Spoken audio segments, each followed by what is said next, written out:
Hello students, स्वागत है आप सभी का एक और बार फिर से हमारे इस प्यारे से यूट्यूब चैनल पर। क्या नाम है इसका? Smart mind army. और शुरू करने वाले हैं आज आपका फिर से एटम्स एंड मॉलिक्यूल्स। कहाँ पर चल रहे थे हम?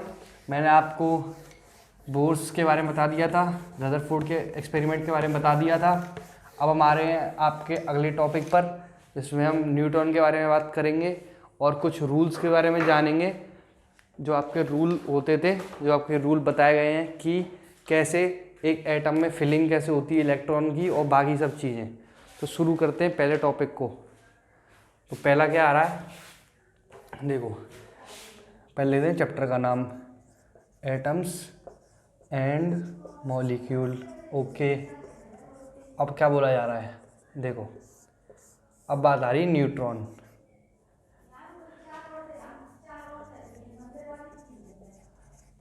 न्यूट्रॉन क्या होता है?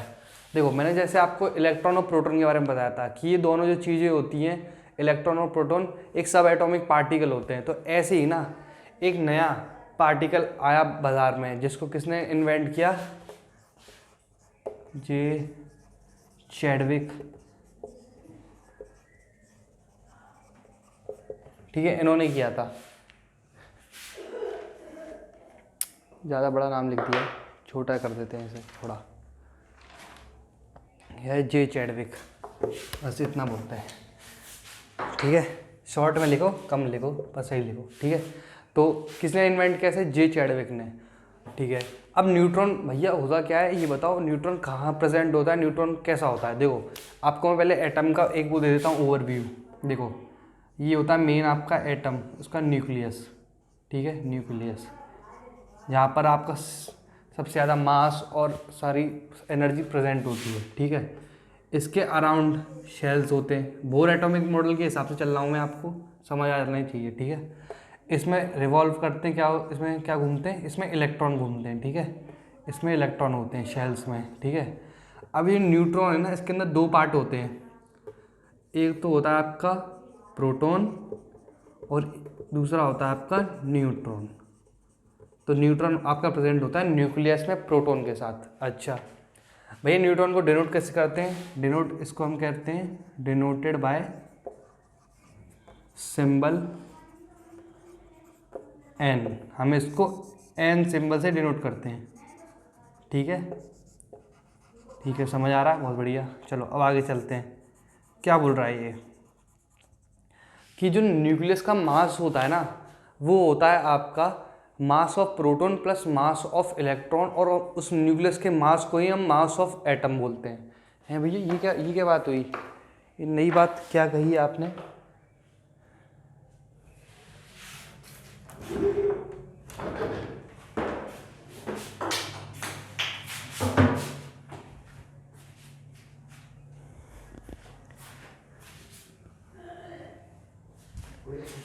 तीन बार इस पे लगा दियो।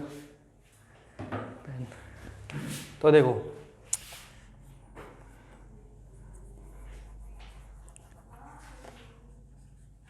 मास ऑफ एटम को कैसे नोट किया?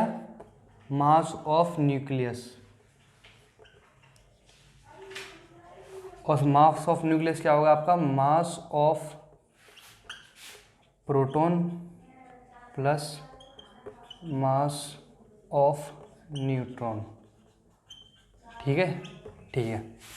अब मास ऑफ एटम हम मास ऑफ न्यूक्लियस और mass of proton plus mass of neutron ही क्यों लेते हैं? देखो आपका इलेक्ट्रॉन का मास मैं बताऊँ आपको, आपके इलेक्ट्रॉन का जो मास होता है ना, वो होता है 9.1 इंटू 10⁻⁻31 kg। और वहीं आपका मैं प्रोटॉन या न्यूट्रॉन का बात करूँ, जो सेम होता है 1.67 इंटू 10⁻27 kg। ठीक है, तो आप एक चीज़ देखोगे कि इलेक्ट्रॉन जो होते हैं ना, जब भी आप केमिकल रिएक्शंस होती हैं तो उसमें इलेक्ट्रॉन का इन्वॉल्वमेंट होता है, यानी इलेक्ट्रॉन जा रहा है, इलेक्ट्रॉन आ रहा है। तो सबसे पहली बात, अगर इलेक्ट्रॉन आ रहा है जा रहा है तो हमें माइनस प्लस करना पड़ेगा। ठीक है, तो ये एक बढ़िया चीज़ नहीं है, हैं? इससे हम इजीली आपको बता नहीं सकते। ऊपर से दूसरी बात क्या कह रहा हूँ मैं, इलेक्ट्रॉन जो होता है ना, उसका मास होता है -31। अगर आप 27 से पीछे चलोगे तो कितना? 28, 29, 30, 31, यानी आपको करीब 4 डेसिमल पीछे जाना पड़ेगा, -4 डेसिमल पीछे जाना पड़ेगा। अगर आप -4 डेसिमल पीछे जा रहे हो यानी बहुत ज़्यादा कम है। जैसे अगर मैं बोलूँ, अगर प्रोटॉन का मास जो है वो 1 ग्राम है, 1 ग्राम है, तो इसका जो मास होगा ना इलेक्ट्रॉन का वो होगा 0.001 ग्राम। तो कोई अच्छी बात नहीं है, क्योंकि अगर आप इसको ऐड करोगे ना तो ये हो जाएगा 1.001। तो इसको नेगलेक्ट कर देते हैं हम इलेक्ट्रॉन के मास को, और हम सिर्फ मास लेते हैं प्रोटॉन और न्यूट्रॉन का। अब भैया हम न्यूट्रॉन और प्रोटॉन का ही मास क्यों लेते हैं? देख भाई, हम प्रोटॉन और न्यूट्रॉन का मास, एक तो मैंने तेरे को इसलिए रीजन बता दिया कि इलेक्ट्रॉन को क्यों नहीं लेते हैं, इलेक्ट्रॉन को नहीं लेते तो इन दोनों को लेते हैं। अब इलेक्ट्रॉन को लेते हैं, इन दोनों को लेते हैं, क्यों लेते हैं? क्योंकि न्यूक्लियस जो होता है ना, यही तेरा मेन होता है, मेन पार्ट होता है इसका, एटम का है, एटम का मेन पार्ट होता है, एटम का मेन पार्ट होता है, उसमें न्यूक्लियस और प्रोटॉन और न्यूट्रॉन ही प्रेजेंट होते हैं। अगर कोई और चीज़ होती तो हम उसको भी इसमें ऐड कर देते। ठीक है, ठीक है। अब चौथी बात क्या आ रही है? चौथी बात ये आ रही है कि न्यूट्रॉन जो होता है ना, न्यूट्रॉन वो क्या होता है? Neutral in nature, neutral in nature. अच्छा, नेचर न्यूट्रल यानी जैसे इलेक्ट्रॉन के ऊपर -1 का चार्ज रहता है और प्रोटॉन के ऊपर +1 का, तो न्यूट्रॉन के ऊपर कोई चार्ज नहीं रहता, वो न्यूट्रल रहता है, हमेशा 0। ठीक है। और ये क्या, ये और जहाँ हमेशा एक प्रोटॉन रहेगा ना, where is proton present, proton present, there is 1 nucleus for it, 1 neutron for it, और यहाँ एक और चीज़ लिख रहा हूँ मैं, उसको ब्रैकेट में लिख देना, एक्सेप्ट H एटम। भैया ये क्या बात कर रहे हो आप? देख भाई, हमेशा एटम को, जब मैं किसी भी एटम को ले रहा हूँ तो उसके अंदर न्यूक्लियस तो होगा, ठीक है। अगर प्रोटॉन प्रेजेंट होगा ना तो वहाँ न्यूट्रॉन भी प्रेजेंट होगा, ठीक है। ये वही प्रॉपर्टी कि हमेशा एक प्रोटॉन रहेगा तो उसके साथ एक न्यूट्रॉन जरूर रहेगा। वही मैं बात कर रहा हूँ, वही मैं बात कर रहा हूँ except H atom. H atom में ऐसा क्या है? देख भाई, H एटम को हम इसलिए नहीं ले रहे हैं क्योंकि देख, H एटम में 1 इलेक्ट्रॉन है, तो इसके अंदर सिर्फ 1 प्रोटॉन है। अगर तो इसमें इलेक्ट्रॉन हटा देता है ना तो इसमें सिर्फ 1 प्रोटॉन ही रह जाता है, न्यूट्रॉन की इसमें कोई ज़रूरत होती नहीं है। और इसके वेट को भी अगर तू नापेगा तो वो सिर्फ इक्वल आता है मास ऑफ प्रोटॉन के। तो इससे हम क्या कह देते हैं कि हाइड्रोजन जो होता है ना, उसमें सिर्फ प्रोटॉन प्रेजेंट रहता है और इलेक्ट्रॉन प्रेजेंट रहता है, तो उसमें न्यूट्रॉन जनरली नहीं होता है। H एटम में न्यूट्रॉन प्रेजेंट नहीं होता है। बस हमें इतना मालूम है कि केमिस्ट्री में ये बोला गया है कि H एटम में न्यूट्रॉन प्रेजेंट नहीं होता है, इसलिए H एटम में सिर्फ प्रोटॉन प्रेजेंट होता है। जब उसमें से आप एक इलेक्ट्रॉन हटा दोगे तो वो हो जाएगा H+, ठीक है। और उस प्रोटॉन की बहुत सारे टाइप्स होते हैं, वो मैं आपको आगे पढ़ाऊँगा, ठीक है। तो अब आपका न्यूट्रॉन जो था, न्यूट्रॉन सब एटॉमिक पार्टिकल है, इसको एक बार लिख देता हूँ यहाँ, सब एटॉमिक पार्टिकल, ठीक है। 1 2 3 4 5 पॉइंट हो गए, लिख लो बढ़िया से, ठीक है। लिख लिया होगा आपने, आशा करता हूँ लिख लिया ना। चलो आगे चलते हैं, आगे चलते हैं। अब आ रहे हैं आपके रूल्स, जो आपको पक्की याद होनी चाहिए। याद नहीं होंगे तो क्वेश्चन नहीं होंगे, क्वेश्चन नहीं होंगे तो नंबर नहीं आएंगे, नंबर नहीं आएंगे तो लोग लोग नहीं, घर वाले गाली देंगे, ठीक है। चलो देखते हैं क्या बात कह रहे हैं। अब आ रहे हैं आपका क्या है टॉपिक, इसको एक बार लिख लेते हैं आपको, electron distribution in different orbits, rule for electron distribution in different orbits. देखो पहली बात तो ये बताओ, मैंने आपको ऑर्बिट्स की डेफिनेशन क्या बतवाई थी? जब मैं आपको बोर बता रहा था, बोर एटॉमिक मॉडल, तो उसमें मैंने ऑर्बिट्स के बारे में क्या बताया था कि ऑर्बिट्स जो होते हैं वो एक फिक्स्ड एनर्जी लेवल होते हैं, फिक्स्ड एनर्जी लेवल होता है उनका। और ऑर्बिट्स में क्या होता है, इलेक्ट्रॉन जो होता है वो घूमता है या फिर उसके अंदर रहता है, ठीक है। ये मैंने आपको बताया था ऑर्बिट्स के बारे में, ठीक है। अब रूल बताने हैं। अब कोई आपसे पूछे, देख भाई मैंने ये ऑक्सीजन लिया था, ये रिएक्शन हो गई, अब बता इस ऑक्सीजन के एटम के साथ क्या हुआ, इसके ऑर्बिट, ये वाला जो ऑर्बिट है के वाला है, एल है, एम है, इसके अंदर क्या हुआ होगा ये बता मुझे। तो देख इसके लिए ना भाई तेरे को रूल्स याद होने चाहिए, हैं रूल्स होने चाहिए याद। तो पहला रूल क्या कह रहा है, पहला रूल आइए देखते हैं क्या कह रहा है पहला rule.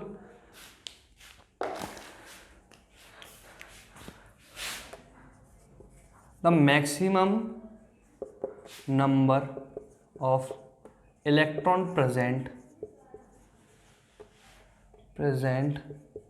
in an atom is calculated by formula equal to 2n square। इसमें क्या होता है आपका n जो होता है नंबर ऑफ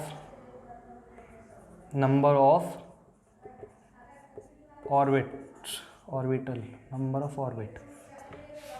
देखो कैसे, देखो मैं ले रहा हूं हाइड्रोजन एटम, मतलब हाँ मैक्सिमम नंबर पूछ रहा है ना, ठीक है। ये लिया मैंने एक एटम, ठीक है, ये मैंने एक एटम लिया है, इसके अंदर न्यूक्लियस प्रेजेंट है और उसका एक शेल है बस। तो फर्स्ट शेल किस में आता है, जो आपका फर्स्ट शेल जो होता है, फर्स्ट शेल वो क्या होता है आपका, फर्स्ट शेल होता है के, हैं। सेकंड क्या होता है शेल आपका के एल, थर्ड आपका होता है, थर्ड शेल जो होता है वो होता है एम। ऐसे ही चलते जाते हैं के एल एम एन, हैं। तो सबसे जो इनर होता है ना वो होता है के, फिर एल, फिर एम, ठीक है। तो के का नंबर क्या होता है 1, एल का क्या होता है 2 और एम का होता है 3, ठीक है। ऐसे चलते जाओगे तो बढ़ता जाएगा। अब भैया के एल एम क्या होते हैं ये, देख भाई मैंने तो एटम में पढ़ाया था कि बहुत सारे ऑर्बिट्स होते हैं, तो उनको जो नंबरिंग अल्फ़ाबेटिकली ऑर्डर अरेंज किया गया है वो ऐसे किया गया है कि सबसे अंदर वाला होगा वो के होता है, इनर मोस्ट, फिर उसके बाहर जाएगा, फिर ऐसे एल एम, बाहर आते आते अल्फ़ाबेटिकल ऑर्डर से चलते जाएंगे और नंबर भी उनके इंक्रीज होते जाएंगे, ठीक है। नंबर ऑफ ऑर्बिट, ठीक है। तो इसका आंसर क्या आएगा, अगर मेरा एटम है उसके में क्या है के शेल है, तो उसका आंसर क्या आएगा, उसका आंसर आएगा 2 × 1 का स्क्वायर, यानी आपका क्या हो गया ये 2, ठीक है। अब वहीं मैं बात कर रहा हूँ एक ऐसा एटम जिसमें 2 शेल्स प्रेजेंट है, हाइड्रोजन हीलियम लिथियम की बात कर रहा हूँ मैं, ठीक है। लिथियम, वैसे लिथियम मतलब हम मैक्सिमम बता रहे हैं।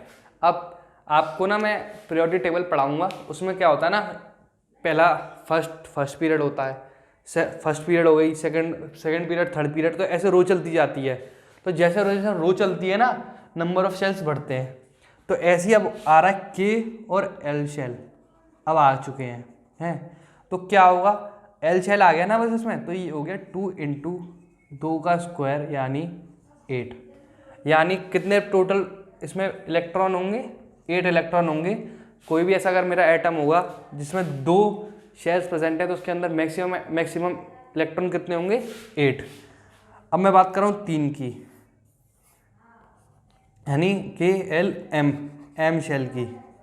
एम शेल में क्या होगा 2 × 2 3 का स्क्वायर यानी 2 × आपका 9 यानी 18। टोटल इसमें कितने हो जाएंगे 18 इलेक्ट्रॉन हो जाएंगे, ठीक है। तो पहला मैं आपको फिर से बता देता हूँ रूल। अगर आपको शेल्स दे रखी हैं, एटम पता है आपको, कोई आपसे पूछे कि इसमें मैक्सिमम नंबर कितने होंगे या फिर आपको निकालना है इसके अंदर मैक्सिमम इलेक्ट्रॉन कितने आ सकते हैं उस शेल के अंदर या एटम के अंदर, तो कुछ नहीं है, सिंपल फॉर्मूला लगाओ 2n² और आंसर ले आओ, ठीक है। इसका यूज़ आपको आगे पता चलेगा, अभी कुछ नहीं है, अभी तो इनिशियल स्टेज में जैसे जैसे क्वेश्चन करोगे ना प्रॉपर आता जाएगा। तो ये तो हो गया पहला रूल। चलो आप सेकंड पे चलते हैं।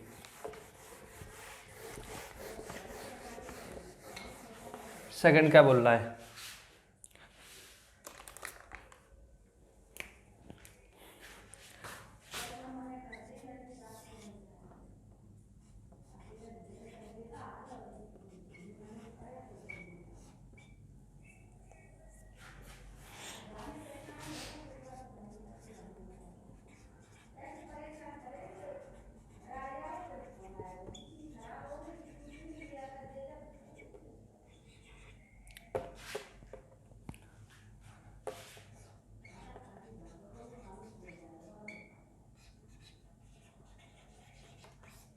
भैया ये क्या लिखा है ये बताओ आप।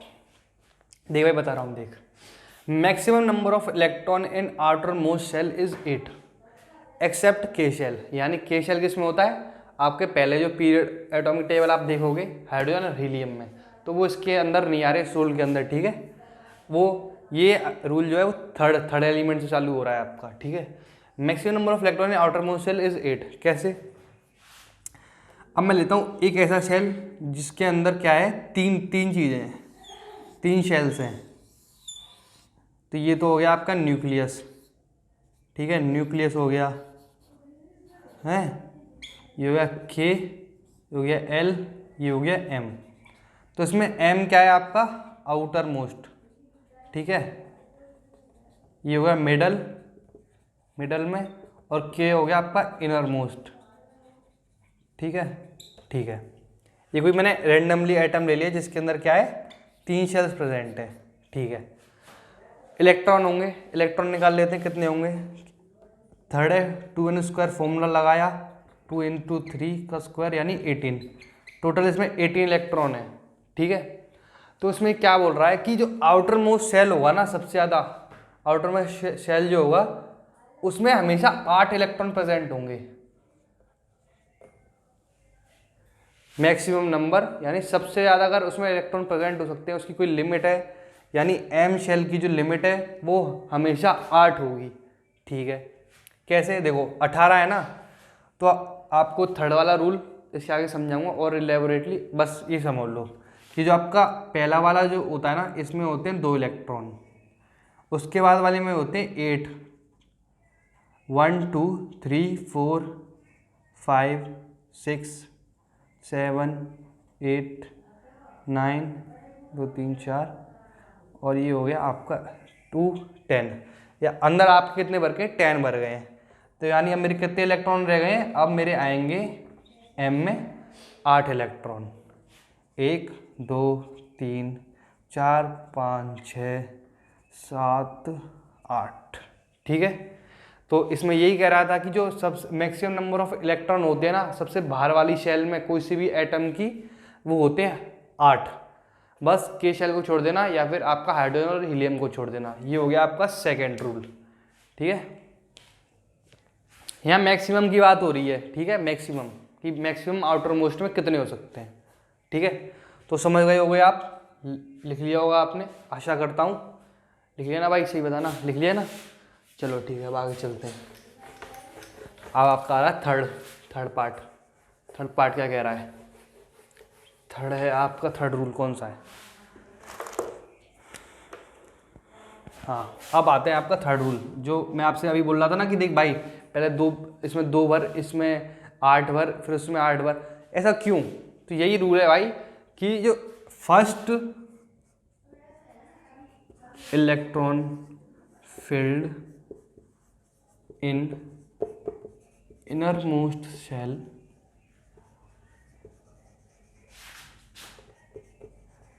then after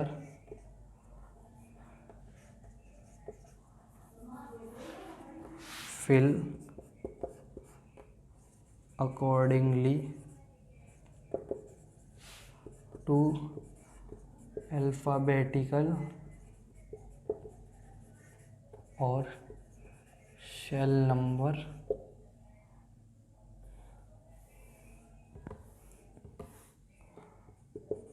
increase in shell number. अब क्या कह रहा है रूल, देखो आपका रूल ये कह रहा है the first electron filled in inner most shell then after fill according to increase in number of increase in shell number, ठीक है। तो स्टूडेंट्स आप सभी को पता है जैसा कि थोड़ा बहुत चेंज हो गया था और लाइट वाइट चली गई थी और आपका वीडियो भी बंद हो गया था, तो कोई दिक्कत नहीं है, वापस आ गए, वहीं से शुरू करेंगे। तो देखो मैंने आपको थर्ड रूल क्या बता दिया था कि इलेक्ट्रॉन जो होता है वो कैसे फिलिंग होती है उसकी, सबसे पहले इनर मोस्ट शेल, फिर मिडल शेल, फिर आउटर मोस्ट शेल, ठीक है, बहुत सही। तो मैंने एग्जाम्पल लिया है आर्गन एटम, तो उसमें टोटल इलेक्ट्रॉन कितने होते हैं, 18 इलेक्ट्रॉन होते हैं। भैया ये आपने कैसे मालूम लगाया, देख भाई आर्गन का नंबर होता है 18 नंबर होता है, तो समझ जाओ, ठीक है। 18 होता है तो 18 इलेक्ट्रॉन। तो देखो पहले के शेल जो होता है, के शेल में मैक्सिमम नंबर कितने होते हैं 2 इलेक्ट्रॉन, एल शेल में कितने होते हैं 8 इलेक्ट्रॉन। तो देखो सबसे पहले के शेल में कैसे भरेंगे, 1 2 भर दिए, फिर जो अगला शेल होगा इसमें कितने भरेंगे 8 इलेक्ट्रॉन हैं। अब आता है लास्ट आपका जो होता है आउटर मोस्ट शेल, इसमें कैसे भरेंगे, देखो 18 इलेक्ट्रॉन थे, 10 इलेक्ट्रॉन भर दिए, अब कितने इलेक्ट्रॉन बचे 8 इलेक्ट्रॉन, तो 8 इलेक्ट्रॉन और भर देंगे, 1 2 3 4 5 6 7 8, ठीक है भर दिए। तो ये आपका हो गया कि कैसे किस ऑर्डर में हम किसी भी एटम को फिल कैसे करेंगे, यानी इसमें इलेक्ट्रॉन कैसे फिल करेंगे। एक और एग्जांपल लेता हूँ सोडियम का। सोडियम का कितना है 11 है, यानी इसमें कितने इलेक्ट्रॉन होंगे 11 इलेक्ट्रॉन होंगे। तो 11 इलेक्ट्रॉन कैसे भरे जाएंगे, न्यूक्लियस हो गया, न्यूक्लियस के पहले इनर मोस्ट में 2, फिर उसके अंदर वाले एम के एल शेल में 8 2 3 4 5 6 7 8, अब कितने इलेक्ट्रॉन बचे 2 8 10, 1 इलेक्ट्रॉन है तो 1 बाहर आ जाएगा, ठीक है। तो एग्जाम्पल भी लिखा दिया आपको और करवा दिया। अब चलते हैं आगे।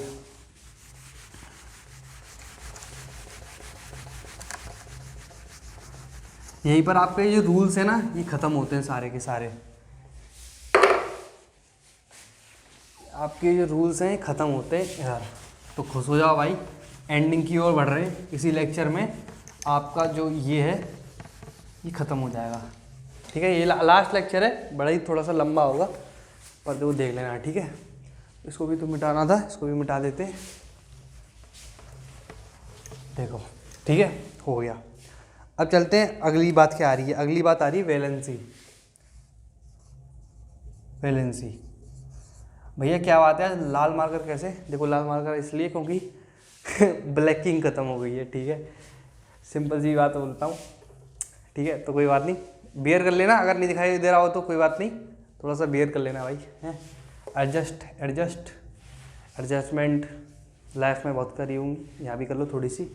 तो वैलेंसी क्या होता है, वैलेंसी अगर बुक की डेफिनेशन देंगे तो क्या है, combining capacity of an atom, ठीक है। ये होता है वैलेंसी आपका, ओके समझ गए। पर ये कंबाइनिंग कैपेसिटी ये सब बुकिश लैंग्वेज अच्छी नहीं लगती हमें बिल्कुल, हमें आप सिंपल भाषा में समझो कि कहना क्या चाह रहा है। तो कहना भाई यही चाह रहा है कि देख वैलेंसी कुछ नहीं है, वैलेंसी एक नंबर ऑफ इलेक्ट्रॉन समझ ले तू कि वो कितने, ये सिंपल में लिख देता हूँ, नंबर ऑफ इलेक्ट्रॉन लूज और gain by atom to attain stability और reach to the nearest noble gas configuration. अरे भैया आप तो बोल रहे थे सिंपल में बताओगे, ये क्या डेफिनेशन लिख दी है, क्या है ये। तो देख भाई बहुत सिंपल सी है, इसको किसी के सामने बोलेगा ना उसको प्रॉपर समझ आ जाएगा। देख कैसे है, नंबर ऑफ इलेक्ट्रॉन, ठीक है। लूज और गेन, या तो एटम छोड़ सकता है या गेन कर सकता है by an atom to attain stability. Stability कब आती है, देखो आपकी लाइफ में स्टेबिलिटी कब आती है कि आपने सारा काम कर रखा है, सब कुछ हो रखा है आपका, ठीक है बहुत सही है, आप फ्री हो, आप स्टेबल हो। वही मैं बात करता हूँ स्टेबिलिटी कब नहीं होती, कि जब आप पे कम मतलब अगर आप इसे मजाक में लेना, आप देखोगे किसी और पे कुछ और चीज़ होती है और किसी और पे कुछ चीज़ होती है, तो इंसान अपने आप को समझ लगता है कि यार उस पर ये है वो है, तो अपने आप से कहीं ना अपने आप को अनस्टेबल फील करने लगता है। वहीं अगर वो चीज़ें उसके पास आ जाती हैं और बाकी सारी चीज़ें हो जाती है, वो अपने आप को फिर क्या बोलता है, स्टेबिलिटी की कैरेक्टर में होता है, स्टेबल मान लेता है। तो ऐसी एटम के केस में जब एटम के पास इलेक्ट्रॉन होते हैं, वो क्या कोशिश करता है, या तो उसे लूज़ कर दे या फिर थोड़े से और वो गेन कर ले कहीं से, जिससे क्या हो उसकी एनर्जी या फिर स्टेबिलिटी मिल जाए उसे। यानी स्टेबिलिटी कैसे मिलेगी, नोबल गैस कन्फिग्रेशन, यानी reach to the nearest noble gas configuration. Nearest noble gas configuration का मतलब ये है कि वो नोबल गैस बन जाएगा, उसके बाद वो किसी रिएक्ट नहीं करेगा तो क्या होगा, वो स्टेबल हो गया। स्टेबल कैसे हो गया, देखो एक एटम है वो रिएक्शन कर रहा है हैं, तो इसका मतलब वो हाईली अनस्टेबल है, यानी वो उसके संग प्रोसेस चलती जा रही है, कुछ ना कुछ करते जा रहा है।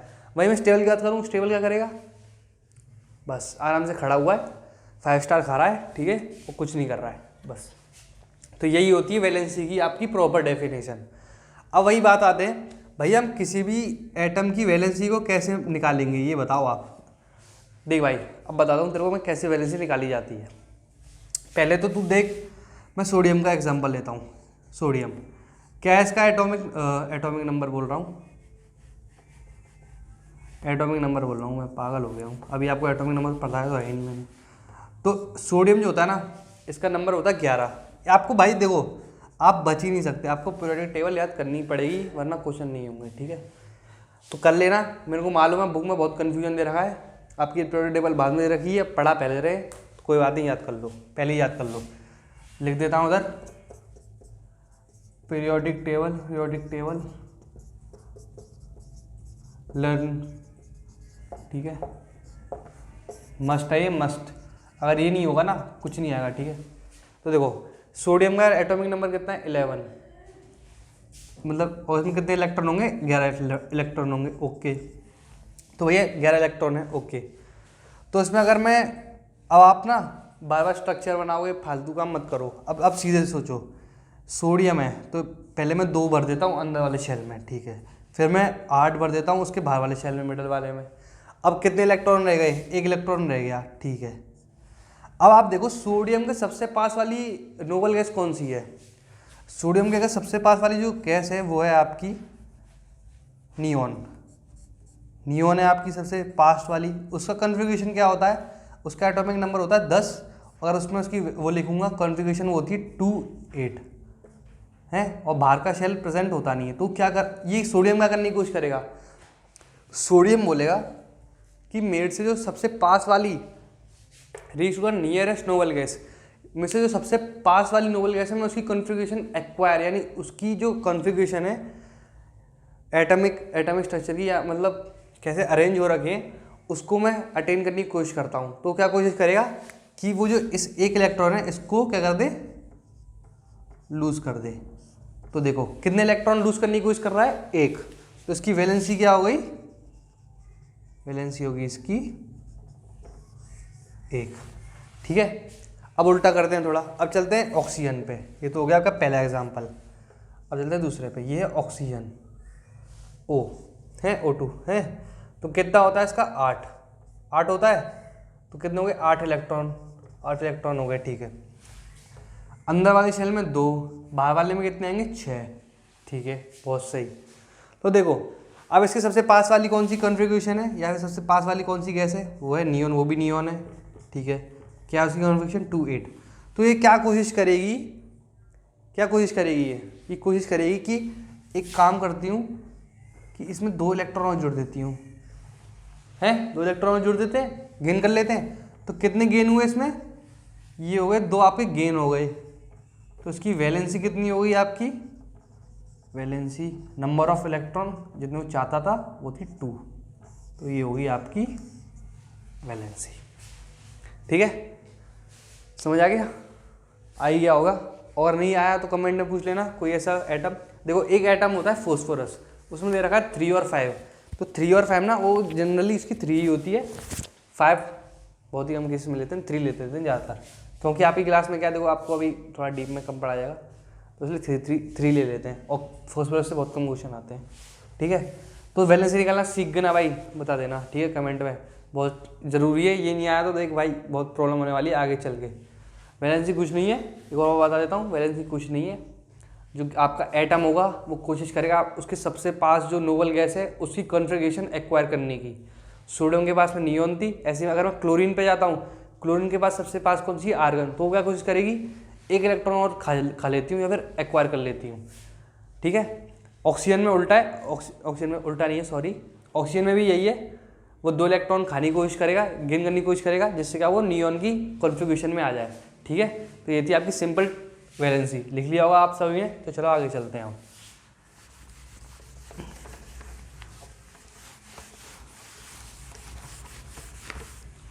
आपको मैंने बहुत कोशिश करी, सही बताऊं, आप आपकी क्लास को मैंने बहुत कोशिश करी कि ऐसे पढ़ाऊँ कि आपको पीरियोडिक टेबल जो है ना उसको अभी यूज़ करने की नौबत ना आए। पर मैं बताऊँ सिलेबस जो प्लानिंग करी है ना एनसीईआरटी वालों ने, वो कुछ ऐसी ही है कि आपको ना पहले पीरियोडिक टेबल आनी, मतलब याद क्या 20 तक तो आनी ही चाहिए अगर ये चैप्टर जो है आगे के ये समझ में आने लाना चाहते हो तो। भले ही पीरियोडिक टेबल आपको अच्छे से बिल्कुल ऐसे याद नहीं होनी चाहिए कि ये क्या है इसके अंदर एक एक चीज़, पर आपको इतना जरूर मालूम होना चाहिए कि हाइड्रोजन का एटॉमिक नंबर 1, हीलियम इधर 2, लिथियम ऐसे hydrogen helium lithium helium boron carbon nitrogen oxygen fluorine neon और सोडियम मैग्नीशियम फ्लोरीन एल्यूमिनियम ये सब है। ठीक है, आपको ऐसे याद होना चाहिए, बस नंबर याद होनी चाहिए, उससे आपके ज़्यादातर क्वेश्चन बन जाएंगे। तो अब अगली बात पे चलते हैं। अगला बात है आपका एटॉमिक नंबर। एटॉमिक नंबर क्या होता है? एटॉमिक नंबर कुछ नहीं होता है, it is the number of protons present in A atom.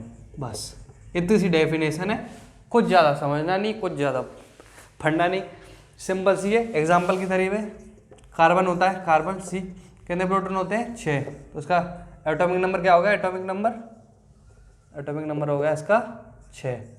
और सिंबल क्या होता है एटॉमिक नंबर का? सिंबल ऑफ एटॉमिक नंबर होता है आपका Z। ठीक है, लिख लिया होगा आपने। चलो अब इसी के नीचे लिख देता हूँ atomic mass.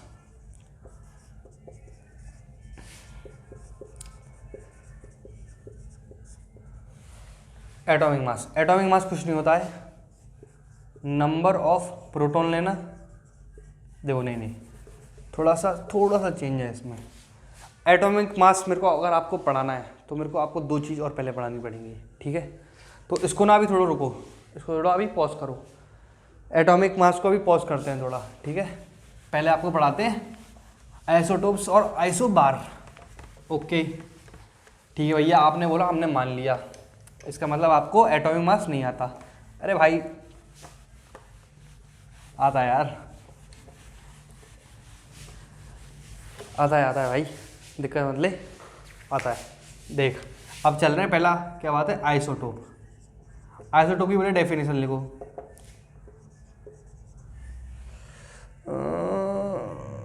The atom of element which having same mass but आपका अरे sorry bro, having same atomic number but different आपका क्या? डिफरेंट आपका मास नंबर। ठीक है,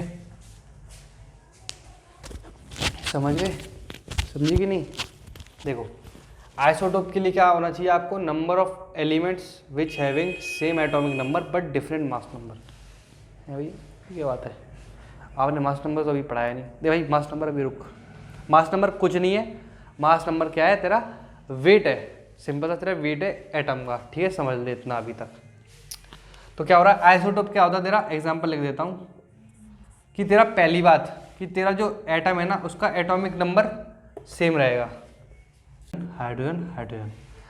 अब अगर हाइड्रोजन का वेट मैं बताऊँ तो हाइड्रोजन का जो वेट होता है वो होता है 1U।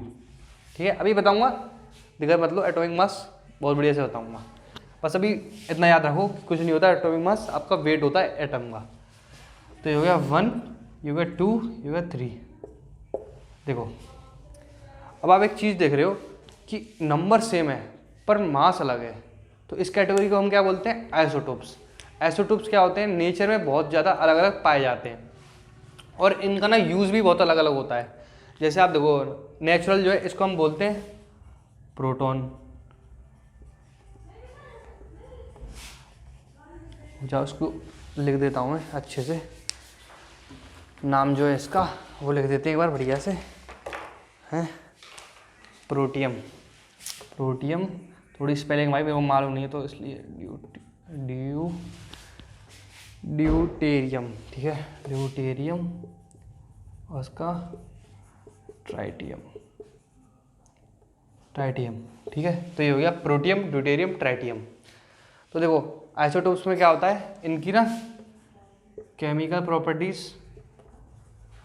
सेम होती है और फिजिकल प्रॉपर्टी जो होती है वो होती है डिफरेंट, ठीक है। और एग्जांपल लिख दिया आपको, बस आइसोटोप्स ये होते हैं। अब बच्चे पूछ रहे हैं भैया आपने एटॉमिक मास नंबर तो पढ़ाया नहीं, अभी ये कहाँ से पढ़ा रहे हो? दे भाई मैंने बस तेरे को ये लिया, अभी तू बस दिमाग में क्या रख कि एटॉमिक मास क्या होता है, वेट ऑफ एटम होता है, और हाइड्रोजन का होता है 1U। ऐसे जो डिफरेंट होते हैं उनका होगा, उनका जो ये होगा नीचे का नंबर जिसको हम एटॉमिक नंबर बोलते हैं वो सेम रहेगा और मास डिफरेंट होगा। अब आते हैं आइसोबार पे।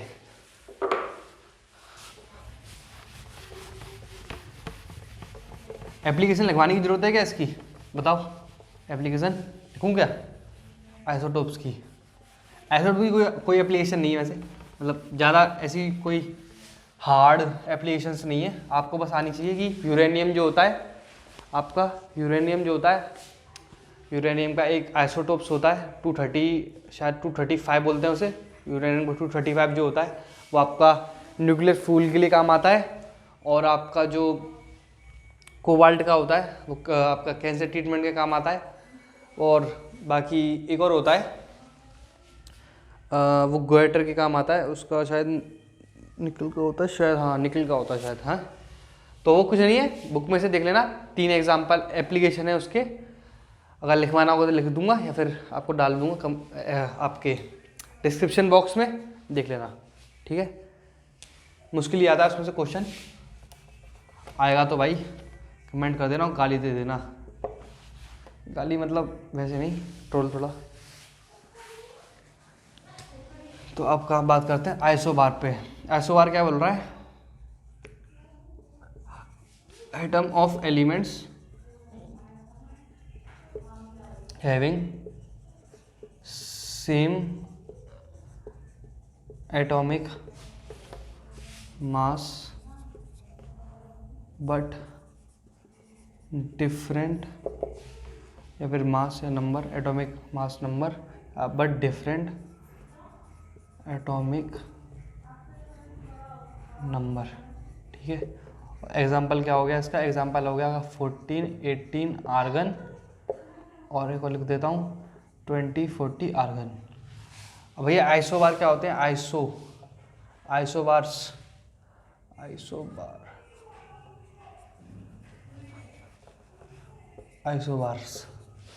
कुछ नहीं होते, एटम होते हैं उन एलिमेंट्स के जिनका क्या होता है, having same atomic mass but different atomic number. यानी अब इसमें क्या होगा, इसमें उल्टा हो गया, रिवर्स। इसमें एटॉमिक मास वो सेम रह रहा है, अब एटॉमिक नंबर जो है वो बदल जा रहा है, ठीक है। तो देखो ये समझ गए होंगे, ठीक है। अब आपका बिल्कुल लास्ट पे आते हैं, बिल्कुल एंडिंग की तरफ बढ़ रहे हैं आपकी चैप्टर की, ठीक है। अब आ रहे हैं, वही मैंने बोला था ना आपको, रुक जाना थोड़ी देर, बस आपकी मेहनत रंग लाई। अब आ रहे हैं एटॉमिक मास पर।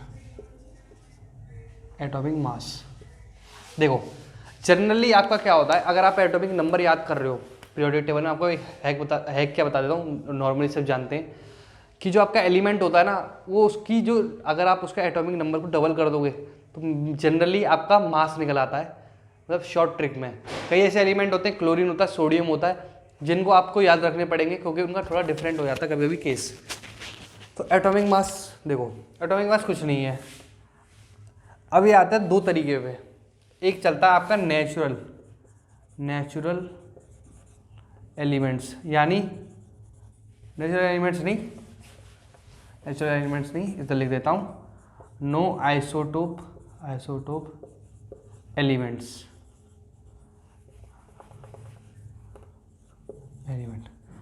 नॉन आइसोटोप एलिमेंट्स का मतलब क्या है, यानी ऐसे एलिमेंट जिनका कोई आइसोटोप एग्जिस्ट नहीं करता है, या फिर उनकी जनरल फॉर्म आप यूँ समझ लो, ठीक है।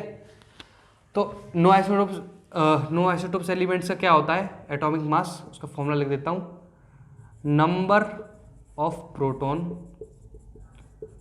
ये जनरल भी है, ठीक है, ये जनरल भी है, ये जनरल भी है, जनरल, अगर कोई पूछेगा ना तो यही वाला फॉर्मूला लिख के आना, number of proton plus number of neutron into atomic mass unit क्या होती है यू, ठीक है। अब देखते हैं आपका एग्जांपल ले लेंगे जनरल एलिमेंट। अब देखो जैसे जनरल एलिमेंट मान लेता हूँ मैं आपका कार्बन, ऐसे ले लेता हूँ रेंडमली, अभी मेरे को मालूम नहीं इसका आइसोटोप है कुछ भी है नहीं मालूम, ठीक है। कार्बन में क्या होता है, number of proton 6, number of neutron 6 into you, कितना हो गया ये 12 यू, ठीक है। अब वहीं मैं आ रहा हूँ सोडियम में। सोडियम में क्या होता है, सोडियम में आपका ये कितना होता है 23 होता है, तो 11 तो आपके प्रोटॉन होते हैं और 12 आपके न्यूट्रॉन होते हैं, ठीक है, तो ये होगा 23 यू। भैया पर आपने एक चीज़ बताई थी हमें कि न्यूट्रॉन जो होते हैं वो प्रोटॉन के बराबर होते हैं, मैंने ये बताया था कि न्यूट्रॉन हमेशा एक प्रोटॉन रहेगा तो उस पर एक न्यूट्रॉन रहता है, पर मैंने ये कभी नहीं बोला कि अगर एक न्यूट्रॉन रहेगा तो उसके लिए एक ही प्रोटॉन रहेगा। यानी अगर मैं ये कह रहा हूँ जैसे ए है, मेरे ए के लिए बी की ज़रूरत जरूर पड़ती है, पर अगर मैं ये कहूँ क्या बी की रहने के लिए ज़रूरत ए की पड़ेगी, तो ये तो सही हो सकता है पर ये रॉन्ग है। यानी ऐसा भी हो सकता है कि मेरा बी अगर अकेला भी प्रेजेंट है तो वो भी एग्जिस्ट कर सकता है, ठीक है, ठीक है। चलो अब आगे चलते हैं। अब भैया वो बताओ आपने इसको छोड़ा क्यों था, कोई रीज़न तो बताओ। इसका रीज़न ये था कि देख अगर तू आइसोटोप्स की बात कर, आइसोटोप एलिमेंट की, उसके लिए तेरे को पता है एटॉमिक मास कैसे निकलता है, वो निकलता है एवरेज मास से। अब एवरेज मास का फॉर्मूला लिख ले भाई, तू एक काम कर, एवरेज मास का फॉर्मूला क्या होता है, देख जैसे अब मैं लेता हूँ तेरा क्लोरीन, क्लोरीन के क्या होते हैं 2 आइसोटोप्स होते हैं। क्लोरीन एग्जाम्पल ले रहा हूँ मैं, तेरा एग्जाम्पल यहाँ ले लूँ क्या, चलिए नीचे ले लेता हूँ। अब मैं एग्जाम्पल ले रहा हूँ क्लोरीन का। क्लोरीन क्या होता है, क्लोरीन के होते हैं 2 आइसोटोप्स, एक तो होता है 1735, एक होता है तेरा 3717, ठीक है। आइसोटोप्स हो गए कैसे, सेम एटॉमिक नंबर है, ठीक है। आइसोटोप्स ऑफ एलिमेंट में कुछ नहीं होगा, आपका एवरेज मास निकालना पड़ेगा। और वही अगर आपसे कोई जनरली पूछ ले कोई भी एटम का कैसे निकालना है तो सिंपली वाला फॉर्मूला लगा देना, और अगर एवरेज मास पूछे आइसोटोप दे रखा है तो एवरेज मास की फॉर्मूले से लगा देना। तो इसी के साथ आप सभी को मेरी तरफ से हार्दिक शुभकामनाएं, ठीक है। दिसंबर आ गई है, ठंड आ गई है, पढ़ते रहें रजाई में बढ़िया से बैठ के, सोना नहीं है बिल्कुल भी, ठीक है। नींद आए तो पानी की थोड़ी छींटे मार लें मुंह पे, ठीक है, और पढ़ते रहें ऐसी लगन से। तो आपको मैं लिख देता हूँ पहले तो